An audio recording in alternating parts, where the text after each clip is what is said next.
El texto de hoy está tomado del Evangelio de Mateo 9:3-12. Mateo 9:3-12 nos habla de una de las preguntas que le hacen los discípulos a Jesús acerca de el matrimonio y el divorcio, la licitud o la posibilidad de divorciarse de la pareja. Y en esto hay algunos aspectos que trata de aclarar el texto, pero en general nos ayudan también a ubicarnos en todo el contexto de esa vocación del ser humano en la vida, sea la vida matrimonial o a la vida celibataria o a vivir, digamos, entre comillas, soltero para otros. Bienvenidos a Meditaciones Peregrinas.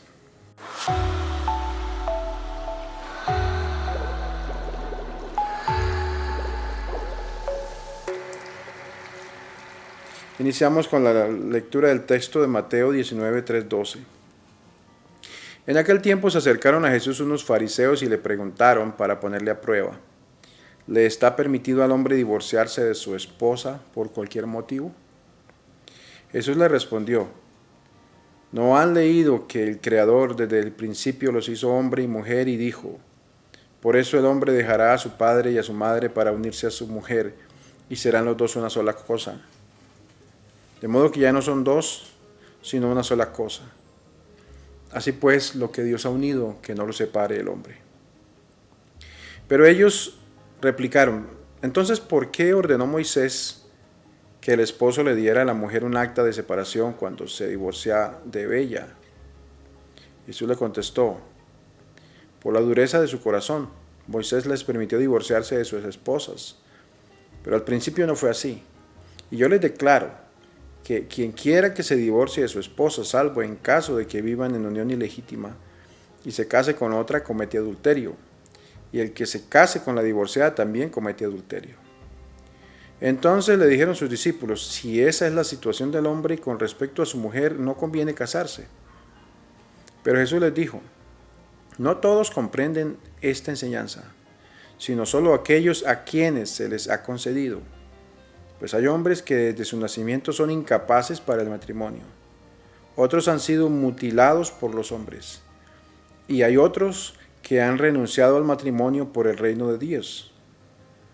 Que lo comprenda aquel que pueda comprenderlo.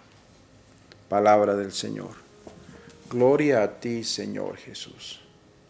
El capítulo 18 nos regala todo un discurso acerca de la iglesia y normas de comunidad.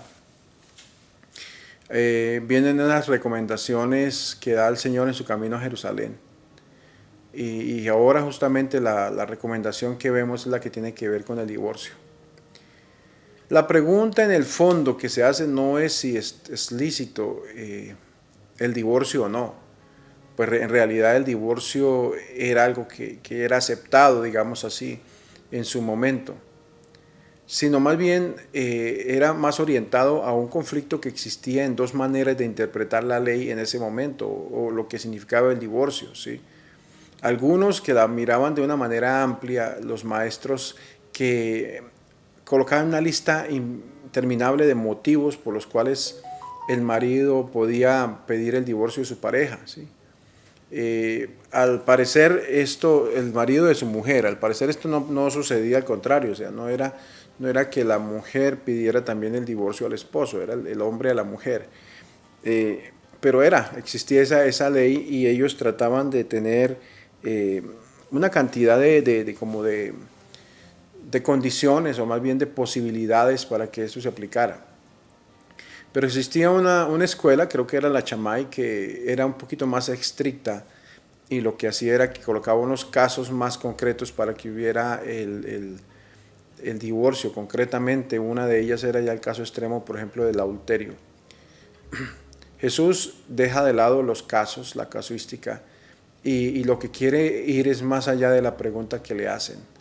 Si los apóstoles preguntaban en qué punto estaba lícito o no divorciarse, el Señor se va a un punto en que dice: el matrimonio en realidad no se puede disolver. Y lo hace yendo hacia el plan de Dios. Es que en el matrimonio no son dos, es una sola carne la que está ahí. Por eso lo que Dios une no lo puede separar el hombre. Entonces lo que hace Jesús no es aceptar el divorcio, sino negar el divorcio en cierta manera. Aquí lo que hace Jesús, y esto es algo interesante de identificar, interpretar, que a veces no lo entendemos, porque el Señor nos lleva a ese extremo, y es que lo que quiere buscar es la dignidad de la mujer. La mujer que no era tratada bien en ese momento, la mujer a la cual no se le permitía divorciarse, la mujer a la cual el hombre la podía divorciar por cualquier cosa y la podía tirar y conseguirse otra. En cierta manera lo que hace el Señor es pensando en el bien de aquella mujer, ¿sí?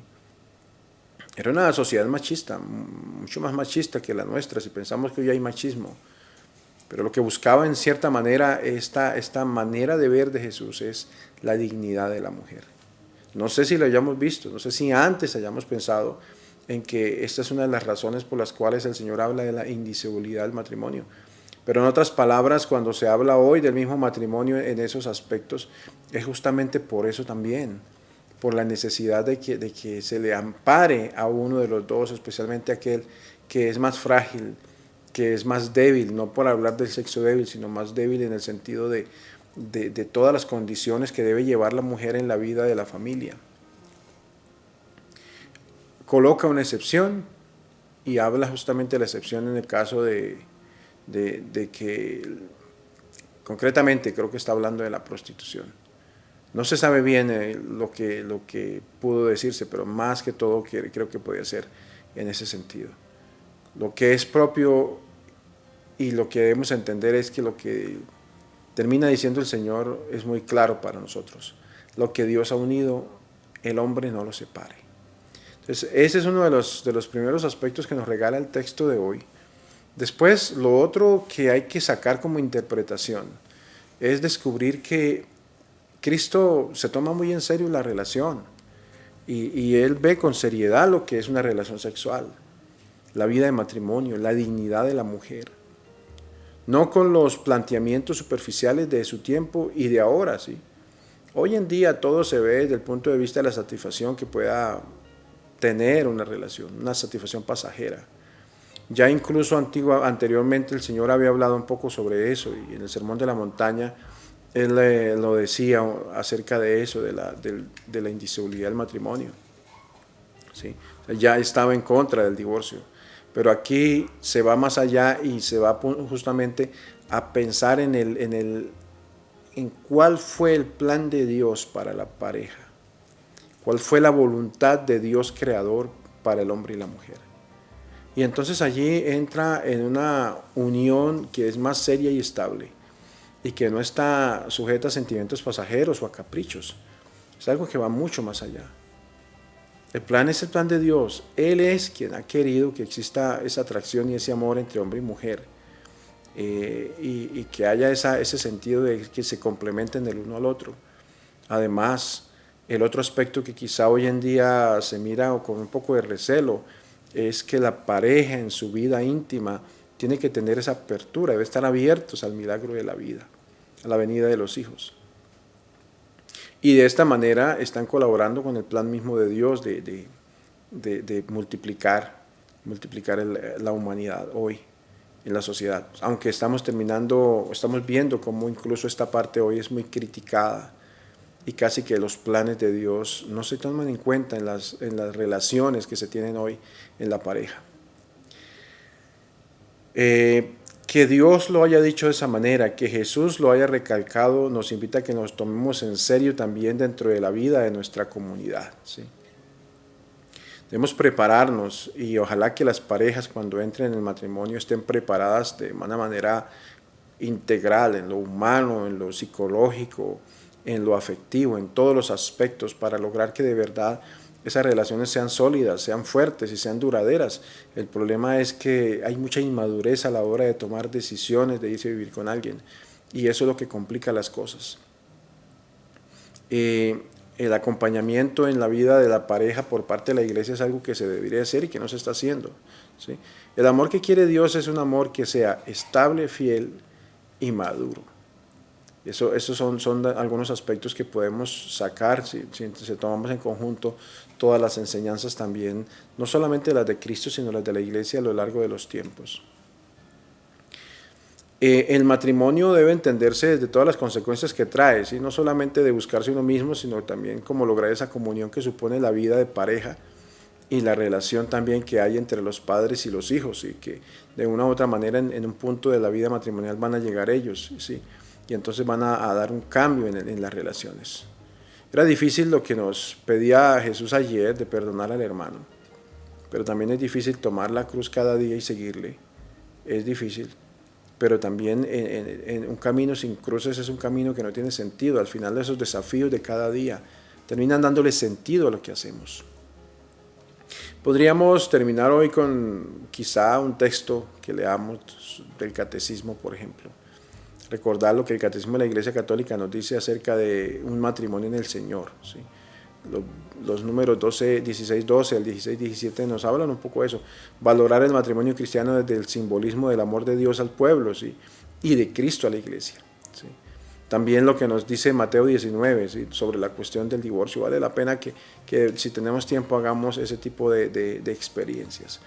Digamos, el Señor, igual que tanto cuando hablamos de matrimonio, quizá dejamos de lado las personas que viven una opción y que no es propiamente una opción matrimonial, como aquellos que se hacen sacerdotes, que deciden entregar, digamos, esa parte de lo que sería el amor a una persona para entregarlo a la comunidad a través del celibato.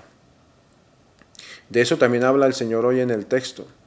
Y lo plantea no como una especie de recorte a la persona o un temor a tener una relación con alguien, sino a una renuncia por causa del reino de los cielos, ¿sí? Como por entregar esto al reino de los cielos. Un sacerdote no se casa no para no amar a alguien, sino al contrario, para amar más y para que su amor hacia la comunidad sea más pleno, ¿sí? Para poder dedicar su vida entera también a la comunidad, por la salvación del mundo. Pedimos al Señor que en esta oportunidad, en esta jornada, nos llene de sus bendiciones, nos acompañe y nos ayude a crecer en ese espíritu de vida cristiana. En el nombre del Padre, del Hijo, del Espíritu Santo. Amén. Feliz día.